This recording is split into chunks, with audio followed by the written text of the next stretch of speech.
behind the scenes, it was a small group of people that were doing everything.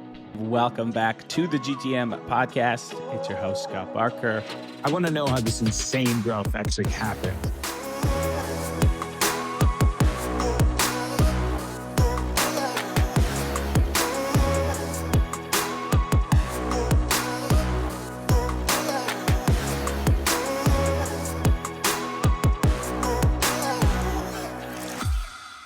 Hello, and welcome back to the GTM podcast. Happy you're here. Happy you are hanging out with us and looking to level up everything go-to-market. Super excited for this conversation. As always, I am joined by my friend, Amit Pande.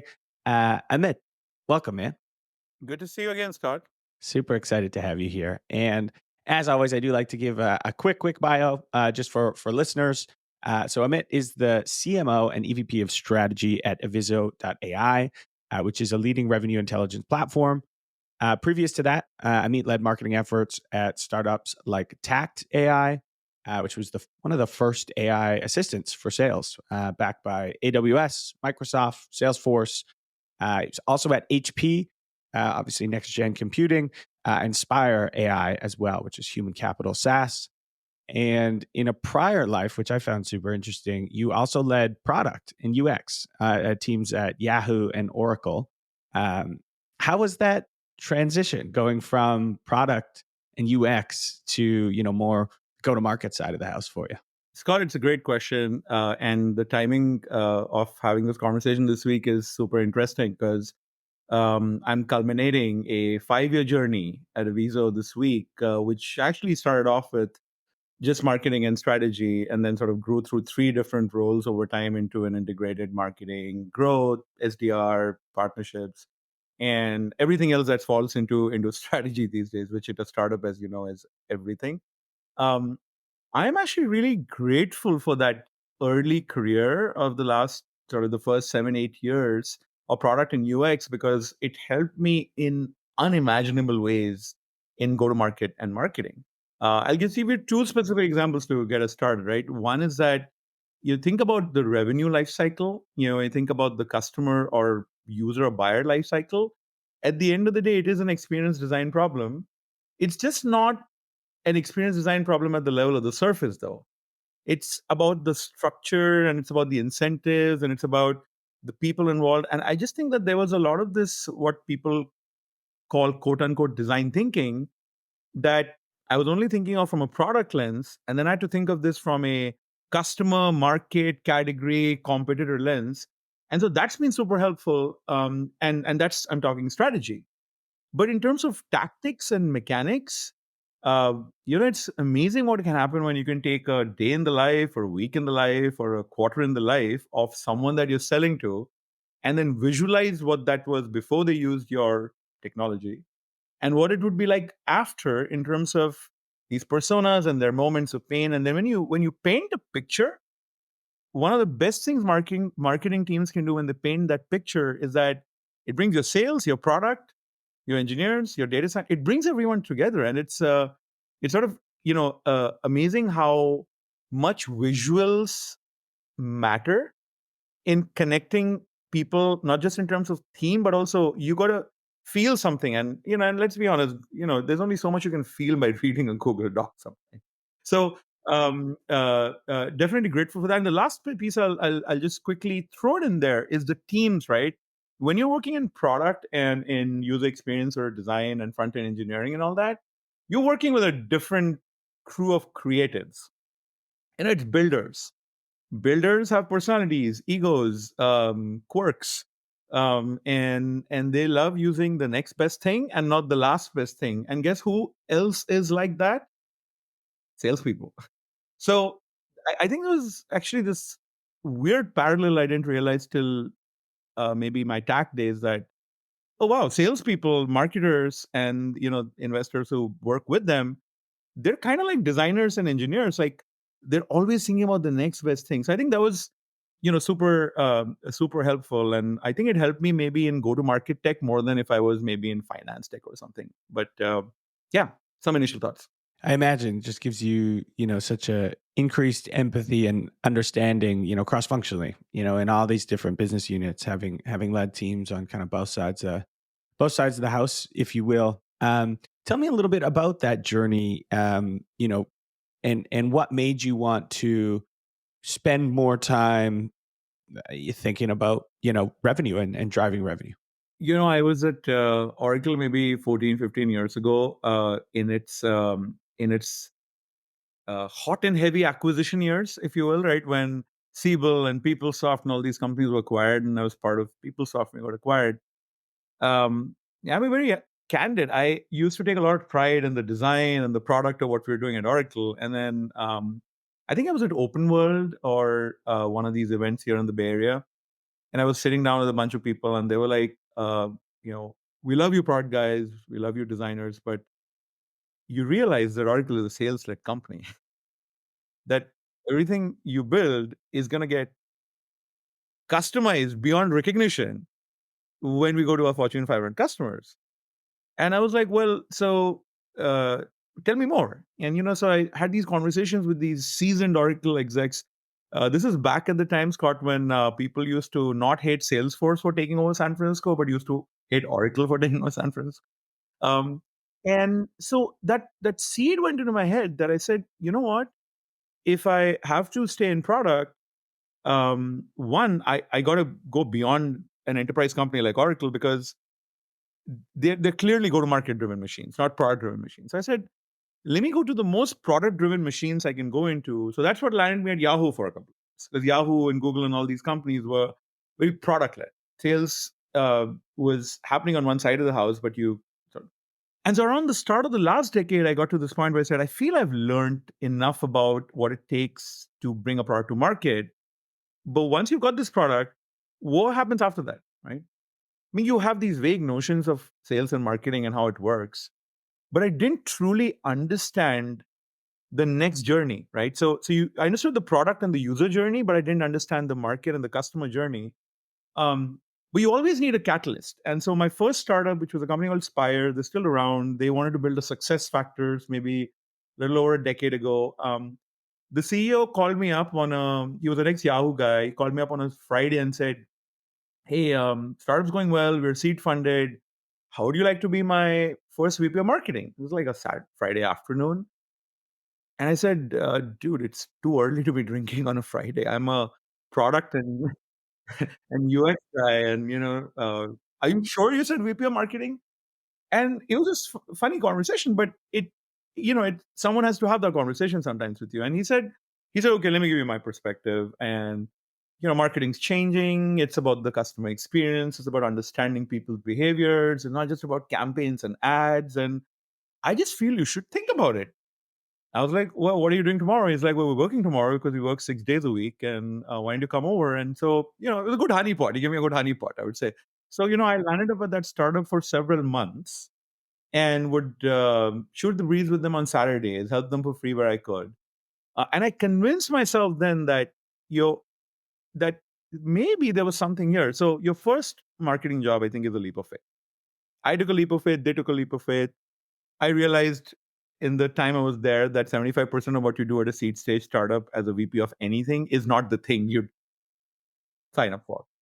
And so I was helping with raising money and the first customer and the product roadmap and a little bit of marketing, right? But literally, when you say marketing at a seed stage, it's sort of like the founder saying, we designed this logo over a weekend with my brother-in-law's son. And do you want to maybe first fix our logo before we go out? And you're like, damn, I thought I was going to do all this, but what that taught me that first year, and, I helped them get to their Series A. And then when I left, I learned something very important. I learned that, you can't just take the product learnings and UX learnings and apply them to marketing and sales. There's just knowledge gaps, skill gaps. So I was like, if you have the will, but you don't have the skill, you have something missing. So what brought me to the Bay Area then, and took a year off, went to business school, and decided to learn the gaps that I had not learned earlier. And at that time, I still wasn't sure I was going to be, 10 years later, sitting talking to you about, being a CMO in recent years. So the short version of the story is I realized in business school after I'd understood how P&L works, and I'd started talking to people and their journeys. I said, okay, there's this thing called technical product marketing, and that could be a bridge to one more journey. So rather than just taking a full leap, I said, let me learn one more journey. So I'd spent a few years at HP, in their transformation years. This is the Meg Whitman sandwich years, as I call them. Kind of, I joined the week before she became the CEO, and I left when she had split up the company. So for what it's worth, the original Valley Garage company. But what I did is I unlocked one lever at a time. So I said, okay, I know how to do product. Now let me know how to do product marketing. And I learned it at HP, which was interesting because they know how to turn a few levers on, and before you know it, the whole channel is selling your stuff, right? It's crazy how as startups we think direct sales, I got to hire a bunch of expensive salespeople, and that's the only way to go to market. You work at a Fortune 25 and you realize there's a lot of ways to slice that piece of butter. But it became clear to me after a few years that when you do product marketing, you're not on the most running side of the business in marketing. Product marketing is important. I love it. Our foundation. Always feel like strong, like for like any product marketer. But like you got to know demand gen, you got to know pipeline, you got to do everything else. So what brought me into startups at Tact in 2016 was I think I'm ready now. I'm ready now for taking everything I've learned and jumping into startups, because no matter what they hire me for, I'll probably have to do everything. So, in one line, I think, Scott, it was really a series of conscious levers to unlock, to take on bigger journeys, but also with the confidence that I'd done like one journey earlier. When you have a large brand behind you, it's a lot easier to walk into a meeting and be like, hey, we're launching this new product and we've got this amazing plan. When you're a startup, the first thing you hear is never heard of you, right? So then you have to think. And I know we'll talk a little bit later about this today, but when I joined Tact, they were in the CRM ecosystem, and they were maybe 150 CRMs at the time, maybe even 100, man. Now there are, I don't know, there was a time when it was 900. I think G2 woke up one day and was like, we got to clean out some of these people. I don't think they're CRMs. Now I think it's 700, yeah, so that's really the inspiration was be the best version of yourself. I always felt I was a product guy, a story guy, and an all-round sort of business operator. And so I consciously chose those journeys that would challenge me. I chose the Tact journey because that was the first journey I took with startups, venture back, lots of growth, house money as I call it. And then I chose Aviso for a different set of reasons, more turnaround, different sort of coming back from the cold. And I feel like I feel very privileged that we're all in tech and able to take these journeys where the market around us is just changing so fast that you just gotta like shed your old skin behind every couple of years. Otherwise, you just can't compete it, man. Yeah, certainly never a dull moment in the world that we live in, and the continued evolution that has to happen from learning new skills, learning new tactics, strategies is just constantly changing, which is what makes it fun. But you mentioned something there which I think is a thread I'd like to pull on, because it seems like a red thread in your career, at least in the second half of your career, is you entered into these markets, at Tact, at Aviso, where there was already large incumbents. There's like the Clarys, the Gongs, Salesforce, Microsoft. What were some of those biggest challenges that you faced when you're now the little guy with the 800-pound gorillas in the room? At Tact, I would definitely say that the systems of record and the idea that these systems of record could do most of the things on top of them at the engagement layer, that was the prevailing notion. I mean, I walked into an interesting environment where I was the first leader for product marketing and then started running all marketing later. And we used to have a guy in Roseville, which is 2 hours from the Bay Area, who would love to do a little bit of campaigns, a little bit of video, a little bit of this and that. And that was the team, right? So I walk in again, I'm thinking I'm going to do like all this conceptual, like marketing frameworks, right? All the stuff you kind of see in the movies, if you will. But you have to do what the business needs the most in marketing. That's been one of my biggest lessons in startup life, right? So I walk in and I realize the first two things I have to focus on in the first 3 months is we were struggling with a mobile sales productivity type of narrative. And we had to change that. So I'll tell you about how we did that. And then the second thing I realized is I got to get the whole company on board with this new narrative, because otherwise you'd have this disconnect that engineers think they're building something else and reps think that they're selling something. So let me unpack this for you. Mobile sales productivity, is three words that everybody wants, but most people don't want to pay for. That was the case in 2016, right? So I walk into a good number of pilots. I walk into a large incumbent customer. We had General Electric as a customer, which was awesome. The company had gotten some win there. But the pilots weren't converting to contracts because Salesforce had a house brand, the Folgers coffee brand of Salesforce One. You've probably heard of those guys. And Salesforce One was free. That's it. It was free. So you have this other app, which is Apple award winning, and it's mobile offline sync. Everything syncs into Salesforce, and you can use it on your plane or, in a deep cement bunker. Okay, great story. Awesome. Users love it. Love it in the pilot. They're like, oh, this is awesome. I want to use this for my opportunity updates. I want to use it to walk out of this kind of meeting and then quickly make my notes and, maybe speak into it. But then we went to sales ops. They were like, why am I going to pay $50 per month for this if I have Salesforce One? That's free. So from a product marketing perspective at the time, working with sales, working with existing customers, working with analysts, working with the folks that were building the next generation of the product, I was like, we're basically stuck in the wrong side of the boxing ring. And every time the incumbent comes, they're just going to punch us in the face. And maybe we'll win a few things, but we can't win sustainably. It's not, it's just not sustainable. So what we did was we did what I think is now a playbook, which many companies follow, is that we said, let's try to figure out where the product is actually going and what people like about the product, and then use that as the core basis for the new narrative. And what we identified was that through a lot of our research at the time, when we had spoken to people about what tech they want, they'd said, it's crazy. We're talking 7 years before ChatGPT, man. But at the time, people were like, I don't want more CRM. I don't want more tech. In fact, why don't you take a small percentage out of my salary and Scott's salary and, Gina's salary and give us a shared assistant. Just like call them after our meetings and maybe they can take down our notes. So the idea of building basically an EA, a personal EA for every salesperson in the world, that was our story. It took a lot of time to get there, lots of trial and error. There's like a whole framework around scoring this stuff and thinking through, okay, if we do this and Salesforce adds the same language, Microsoft adds the same language, which they all will. How are we going to compete? So I think we did this very specific threading of a needle and said, let's lead with the assistant story. Everyone gets it, that, everyone in the world wants an assistant, but we got to back this up with this amazing, NLP and sort of conversational platform. And what this did in 6 months, it was like night and day, because then we got this story chained. Of course, you hit the first call deck, you hit the digital web, you hit the website, you hit the digital assets, then you hit the analysts, and you kind of do this whole rolling thunder towards a lightning strike where you delay your funding announcement so that you can get your teams ready. And, and then when you do that announcement, then you get like everyone looks at the new you.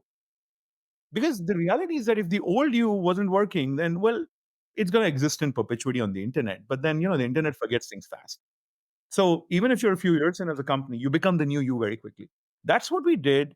And that changed everything, because then we drove our enablement accordingly. And we said, all you new reps that are coming on board, this is the new story. This is what we're selling.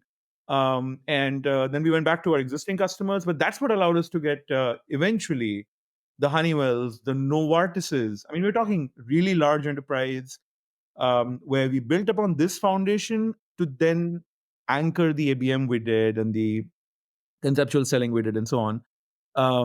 But going back to the point about incumbents, right? The first lesson here is you can't use the same language as an incumbent. You have to change the playing field. You have to break their guessing machines. So if you said mobile sales productivity, they heard sales, they're thinking CRM. They heard mobile, they're thinking Salesforce One. They hear productivity, they're thinking well, I'm going to give some time back to my reps. We used to have this cheeky 13-month selling year at the time. And they'd be like, yeah, well, my rep is going to go play golf. Never met a rep who goes play golf. Okay. I mean, I don't know who they're, but people don't actually say this. I've heard this like half a dozen times from people where my rep's just going to, what are they going to do with that extra time? So we reframe not just the narrative, but we reframe then the ROI with it, right? Because you translate that language of savings into revenue gains and then earnings per share for a public company. That stuff, then the CRO looks at it. The CFO looks at it. Does this like a kind of directionally go where we got to go? But like that's one of the big lessons is that you can't dance where they're dancing. You got to create a different dance floor, and people should be like, oh, interesting. But there's a window. There's a window in which the incumbents will not care about you because they're like, yeah, well, we'll see what these guys do. And that gives you a window of a year and a half, maybe. But you got to adapt your positioning because by the time 2018 arrived, and what we did is, and then I'll pause with this. By the time 2018 arrived, lo and behold, all the incumbents were like, oh, we have an Alexa skill. We also have assistive capabilities. I remember we anticipated Salesforce announcing Einstein Voice Assistant 2 years after Tax Assistant story, maybe like a year and a half. And my then press leader was like, oh, we should talk to the press and we should like come up with this whole narrative about how we were earlier, which we were. And we expect everyone else is going to launch this because they probably will. And then we should just tell our sales teams and our customers, look, we're going to announce a bunch of things, but we should give it time because Salesforce announces a lot of things that they don't actually build. And it's funny, this is what happened. I mean, we're going to predict this, but Salesforce announced Einstein Voice Assistant. You can go back on the internet timeline. Anyone who's listening to this, go back in the internet timeline. Salesforce announced Einstein Voice Assistant in I think it was 17 or 18. I forget which Dreamforce. And then 6 months later, they sunset it. A tale as old as time. Yeah. I mean, Einstein is a great platform for various other things. And I think what they're doing with Einstein 1 now, going to kind of Clary Gong and that space, which was a different competition because we were competing then with systems of intelligence at Aviso. But we can definitely talk about some other strategies also around incumbents if that helps.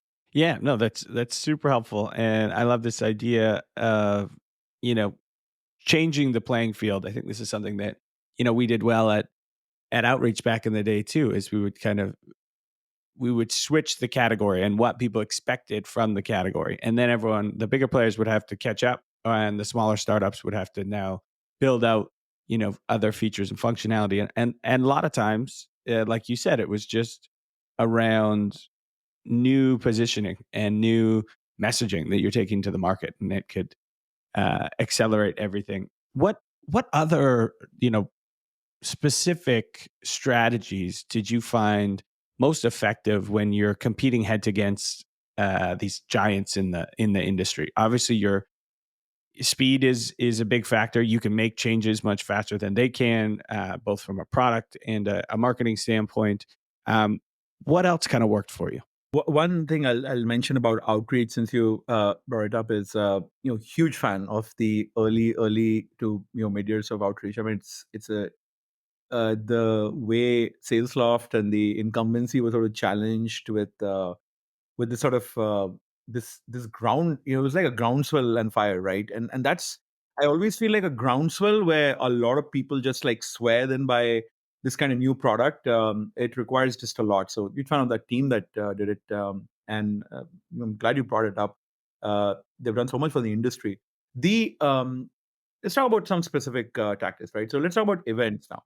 Events is a huge burn for any small team, and if you haven't raised a lot of money, and even when you have and you're competing with Salesforce, like how the heck are you going to out Dreamforce someone at Dreamforce? You can't, right? But you have to be clever. And a lot of the people I worked with, both at Tact AI, a lot of the leadership that had backgrounds from Salesforce, they were great partners in this idea that let's not invest in the standard playbooks. Again, going back to changing the playing field for events.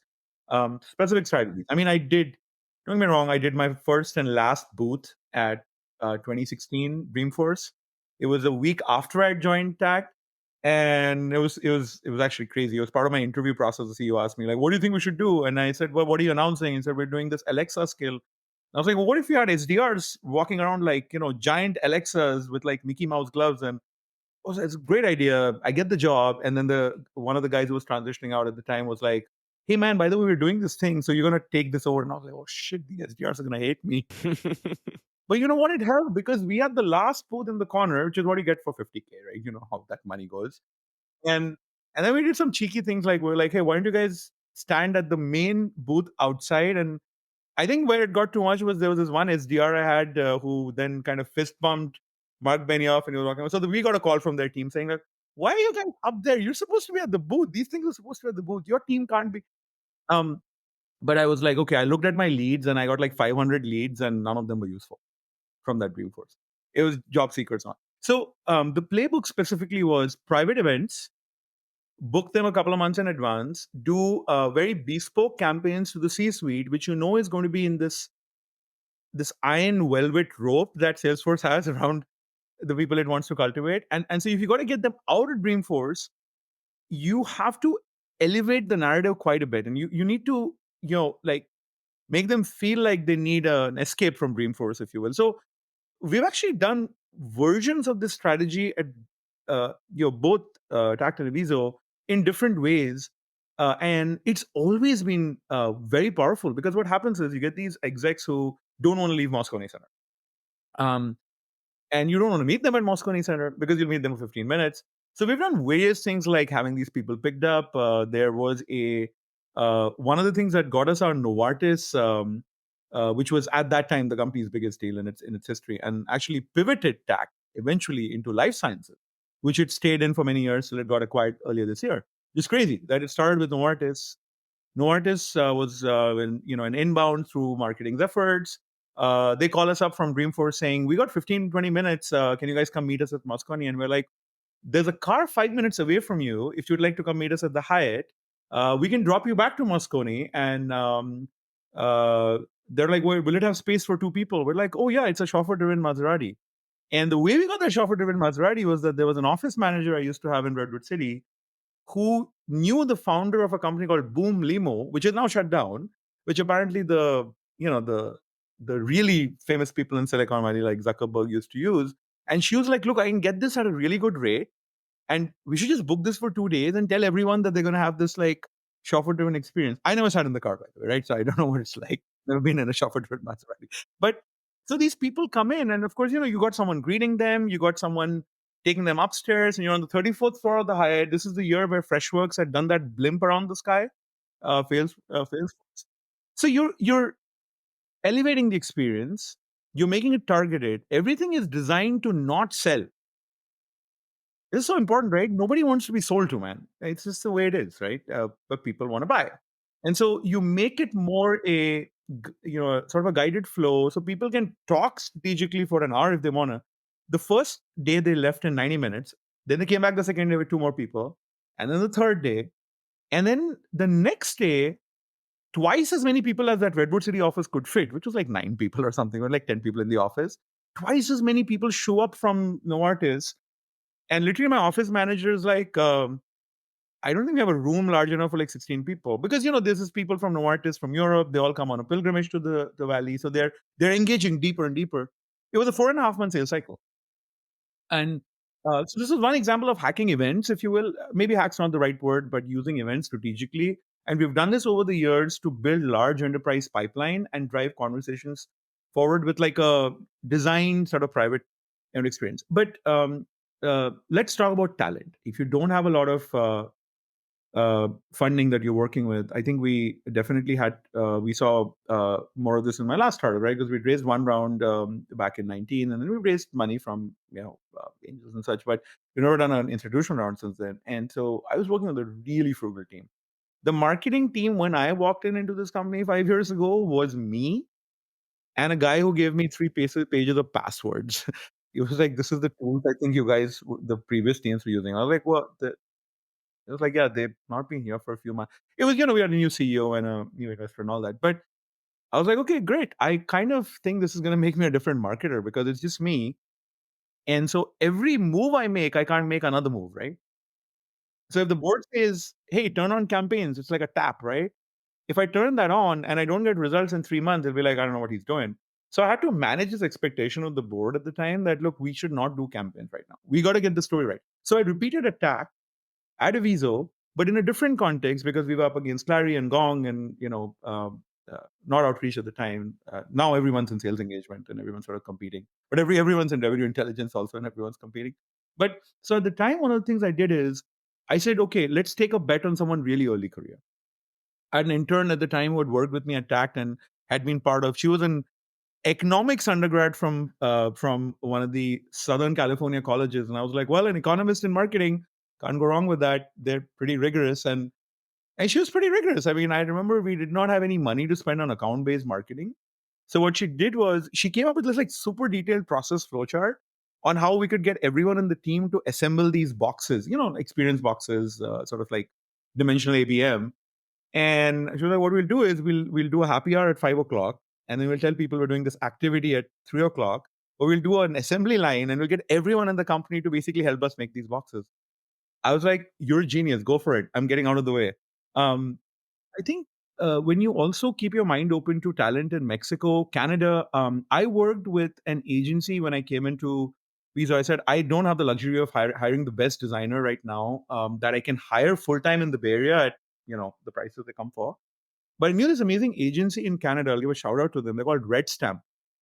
I forget where they are now, but they're not just marketing. They're marketing and demand and now, full stack. Amazing guys. Spencer and, his co-founder. And I was like, guys, look, I'm doing a strategic rebrand, but I'm going against incumbents when the company has gone a little sideways for a few years, grown a little more slowly, and we have to come back into the market and be alive again with that. So I can't redesign, like I can't redo the brand, but I want you to come in and help me with this fresh narrative and visual language, which then we'll put on a website. Because you need to know when to be surgical. You can't just change the whole thing. That's the worst mistake you can make as a marketer, is come in and be like, let's change the visuals, right? So strategic agencies, and then we've done a lot of work with talent in not just in Mexico, but also in India. India now has a lot of really good talent, especially in digital and demand, because of so much of the global Indian SaaS that you've probably heard about too. And I think what's happening is that this new generation, right, the people who are in their 20s, they have a different swag. They have a different, like they're all digitally different too, because it's a different digital India. So they can give you different ideas. But then when you have to manage product marketing, brand, you have to be smart about where to use the talent here.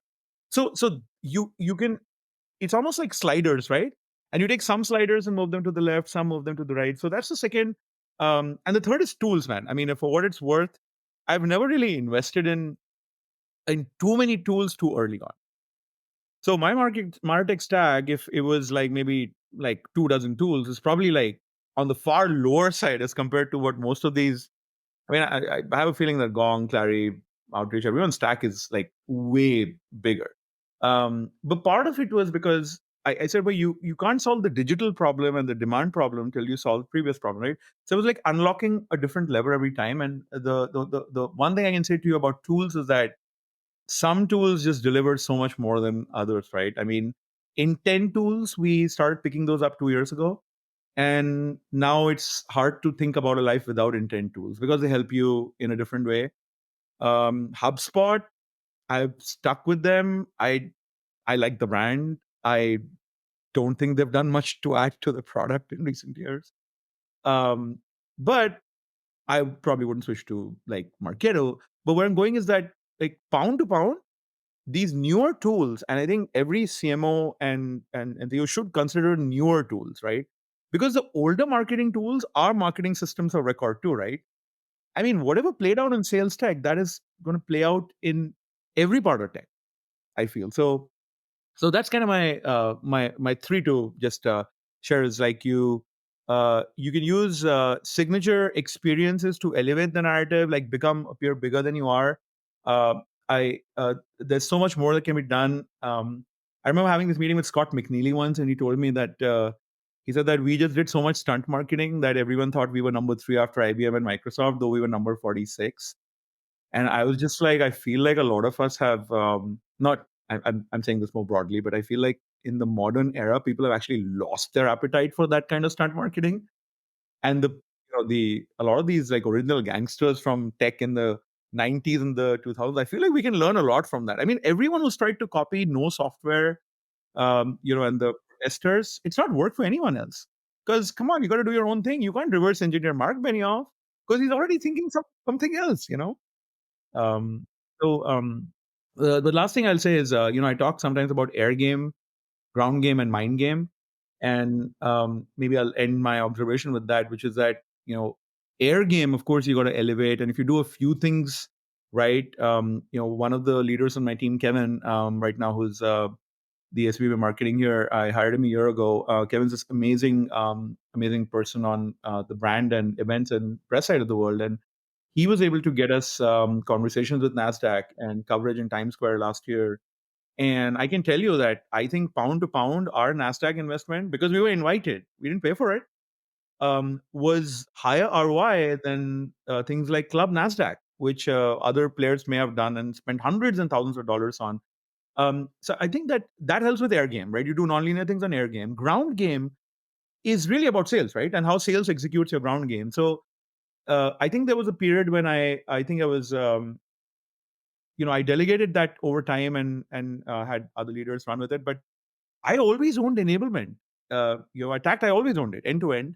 And in the early years, I owned enablement. And I just think enablement is something that you need a particular type of person to run it before you need a process to run it. Like that person has to feel like you're in the trenches with them. So I think that ground game of enabling, not just with good decks, but I'm talking like value engineering. We invested in a value engineering function, which does like ROI, custom decks, and custom things. And I can tell you it's material for large enterprise and upper mid market.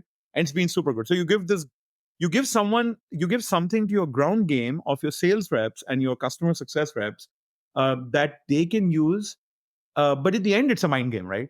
And I just think that, if you start like with the mindset that you can, that the incumbent is not always big, not all the time, and not always smart, not all the time, and there's just like chinks and openings that they will leave for you, then it's interesting. But you got to think that way, and I know you guys do, right? Because like I always look at your content, and I'm looking at this podcast right now, and how you created your own, kind of thing. So I think I'm preaching to the choir with some of these stories, but No, they're super helpful, and I like this mental model of looking at the air game, ground game, and the mind game, and breaking those out, and then bucketing tactics and strategies for each. But this has been great, man. I have three more questions for you, sort of as we wrap up, and the first one comes from one of our listeners, and we've been talking a lot about this today. But maybe we'll try and just give a succinct few sentence answer. The question is, what advice would you give to smaller companies or startups looking to enter a market with already well-established incumbents? You've done it multiple times. What should folks be thinking about? What's most important? I think most startups do not invest enough in doing some medium term thinking. They do really short term thinking, and there's this weird switch that happens that when they start, um, they forget that they have to earn the right to be seen and noticed, and it's not about them, it's not about their competitors. So everyone thinks that they're this unique thing. Okay, like if you were at my desk, you'll see like all sorts of weird stuff. Like someone had given me this like thing from I don't know, this is like St. Patrick's Day, and then someone's giving me this. I keep all sorts of things on my desk, right? But you know what? That's what every startup thinks they are, right? I'm this unique thing, right? But from the distance to a customer, a buyer, and an end user, everybody looks like little black dots. You just have to accept that first as a startup and be like, okay, so how do I not be a little black dot, right? So some of it starts with bold moves. There's an interesting company called SpendFlow, for example, that I met their marketing leader recently, and found out what they're doing in spend management. They went with Pink, like T-Mobile Pink, and they've just stuck with that. It's a very small decision, but they're like, we want to stand out from the like previous generation of players, which are a little more traditional. I think the first thing starts with like, have an honest conversation. have a really honest conversation on what is really distinct about you. Maybe it's your people. Maybe it's the former person from the political administration, and then it's someone who's like a great Google engineer. Okay, now you have a story. Don't forget that story, because then it gives you a unique lens. Competitive advantage and moats around the company. Product is the weakest moat. I don't know why people don't get this. I just don't. I don't. It's weird. I trained as an engineer and I have deep regard for product. But what people forget is, one, most of the people that are making product, someone else has made a version of that, product, or they've thought about it. It may not be in your space, but it may be in some other space. I mean, hey, Tesla is updating and auto updating cars every couple of hours, right? So if you kind of added, do you know how many conversational intelligence tools there are in the market today? In G2, 113. 113 now. Wow. That happened. That happened fast. That happened fast. And so people are like, well, it's Gong and Clary and Aviso and Avoma and Sybil and Fireflies and Fathom. No. That's just the ones you've heard of. There's others in different niches, and some of them are also working for the. So when you're new, you're the 114th player in the conversational intelligence, right? Can you win? I think you can. But you start with what your unique mode is. It could be your relationships, it could be your industry insights. Start with something specific, prove yourself there. I think it really helps to not overbuild product. Like, build that product, get it really sticky, get that usage, because no matter what you do on G2, and you can game G2 a little bit. And I know Trust Radius and others are doing like a different job and challenging that and saying, how deep are these reviews? But I think if you got to go viral and you got to get that true user love, you got to do a few things really, really well before you earn the right to then be considered for other things that you do. This is something that a lot of founders don't think about. And then the last thing I'll say on this kind of non-linear competition with incumbents is that study the incumbents, right? Know the history. You're going up against Workday. Okay, don't just look at what Workday has done now. Go back to the history of Workday, because the people who founded Workday were PeopleSoft people. They were, they were a little contrarian. They did not go the Oracle way. They left and they started Workday. And Workday is in Pleasanton. It's like, wherever, maybe a mile from my house, which is weird because I started with PeopleSoft and I'm like next to that same building 20 years later. But you have to think about the DNA that shapes the incumbent. And because of their DNA, there's a lot of things they're not going to do. So if your DNA is that a lot of things are possible, your DNA is going to take you much further. But your DNA is nothing without your people. And so I would actually say that I'm a huge fan of the mid-journey type of model. 20 million ARR, 7 people running the company.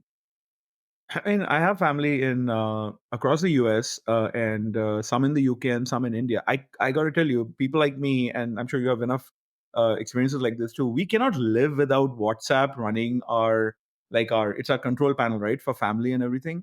WhatsApp sold for $19 billion when they had like fewer people than that. So you as a startup founder, like it's and as a when you're entering a turnaround, or even when you're trying to reimagine your company, um, just like look at your people carefully. I would say make fewer concentrated bets on fewer people, and bring them that safety and that environment of growth, and then add more. Don't overhire. Don't over invest in tools. Don't and I'll end with the gentleman who runs Vista says this, right? Like, software has become like chicken. That most software tastes like chicken, and chicken's chicken. So I know it hurts when you work in tech. That that's what. But we're going to be like every other product. I mean, there's a reason that this is on my desk. I probably picked it up at an event and kept it in my backpack because I was like, oh, I'm probably going to use it someday. But I'm not saying software is like this, but people are going to look at software like this and be like, oh, this is why I'm picking up Perrier versus something else. If there are more CRMs than toothbrushes, then you gotta do something very bolder.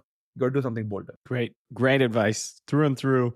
And I think we're certainly seeing it across our portfolio and just the overall market, your piece on talent, I think in 2024 there will be a focus on quality, over quantity. We used to think that in order to grow quickly, we needed a lot of people, and that's kind of breaking down. You don't need a lot of people; you need the right people, and sometimes that requires slowing down. Maybe it takes a little bit longer to fill that role, but the impact of just a few crucial hires is can't be overstated. So I thought that was great.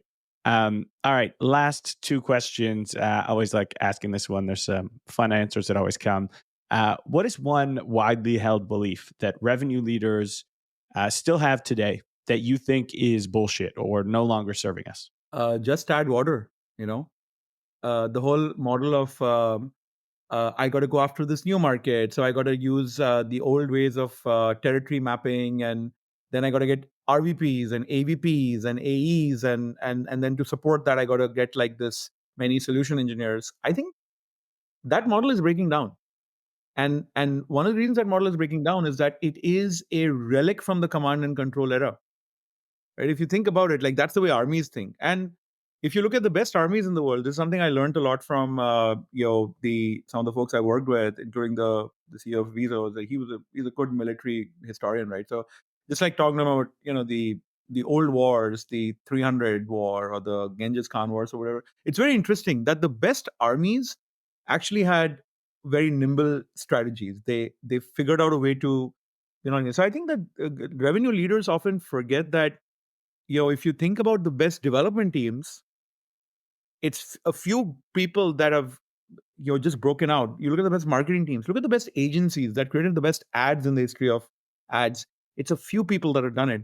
So why is it that sales is so structured? I mean, I know it helps with rolling up forecasts. Heck, I've been in forecasting for many years. I mean, that was the linchpin for companies like Aviso and Clary and now Gong as well. But and you got to still do that. But I think the way you bring AI into the process, but the way you also think of, the fancy word for it, Scott, is people called it the starfish organization versus the hierarchical like organization. But like every point connects to every other point. But you let people truly autonomously make decisions. I think this is a widely held belief that without a super strong leader, nothing happens. Leadership is important. It's absolutely important. But you know what? It turns out that the person that's not at the top, but it's in the middle, and the person that you've just hired from a college, and they kind of know TikTok really well, and they tell you that before TikTok, there were 2 million creators, and after TikTok, there were 200 million video creators, and you're like, shit. I mean, who would have told me that, right? I just think that widely held belief should be challenged, that you need that many more people and you need to just add water. And it's a formula that worked for a company 10 years ago, 20 years ago. No, it doesn't work. It probably wouldn't have worked for those companies also if they were around today. We've got to be open about our business models and our organization models. I like that and would strongly agree, especially with, as advancements in AI continue to accelerate at such a rapid pace, and the ability to augment great people with some of these new systems coming online. That makes total sense. The final question is a similar one, but flipped on its head. What's one tactic or strategy that's working for you right now, like over the last month or so? This is a great question because the entire last month was some amount of transition work, a lot of travel. You got to deal with like family and health and all sorts of those things with when you're operating on 3 time zones. And the thing I've kept going back to is that, and that's worked for me, is you got to find those zones, those people, those ideas that energize you and that are moving you towards your deepest true north, right? I mean, everyone has a true north, and revenue is not a true north. Revenue is something you encounter along the way to be a true north, right? Revenue, addressable market, all these things are super important. But like you look at every company that had an exponential outbreak, including some of the companies so many of the companies you've invested in and the companies that you worked at, I think there was a belief that people had that was larger than themselves. And, the belief is never in a person. You think about the great republics of the world. It's not about a person; it's about a republic. But a republic stands for something. So I think that's I've found that work for me, which is that the at business school they also have this essay question, which was what matters most to you and why. And of course, when you answer that question, you're answering it to optimize for getting into business school, and you write the answer that is probably grander than it should be. But I can tell you, every year I think about this question. And every time I write in my notebook and I'm thinking about my New Year resolutions, I'm like, shit, dude, this is a scary question, But it's a liberating question. So I think that's what kept me going, is finding that, like, continuously seeking that true north.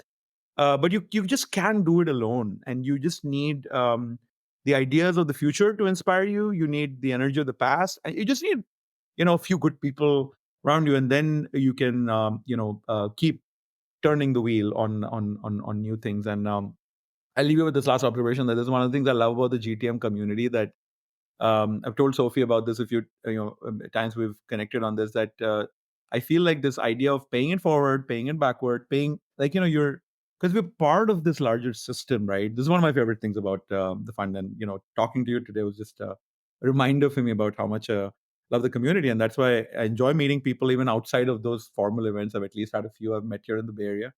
And look forward to catching up with you one of these upcoming events. Well, amazing, man. Thank you so much for the time. And it's such a cool time for you as well to be having this conversation, this transitional time. And I can't wait to hear what you've got cooking up next, because I'm sure it will be super exciting, and hopefully we can support it somehow.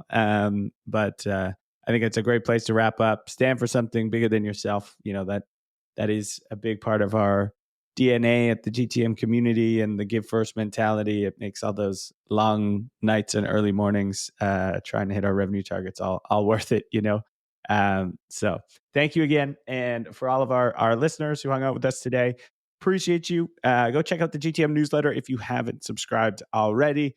That thing's growing super, super fast. So kudos to Sophie and the team for continuing to up-level the content there. But I always say it, listening is one thing, executing is something totally different. So try and apply some of these lessons and things we talked about to your organization. And we'll see you next week.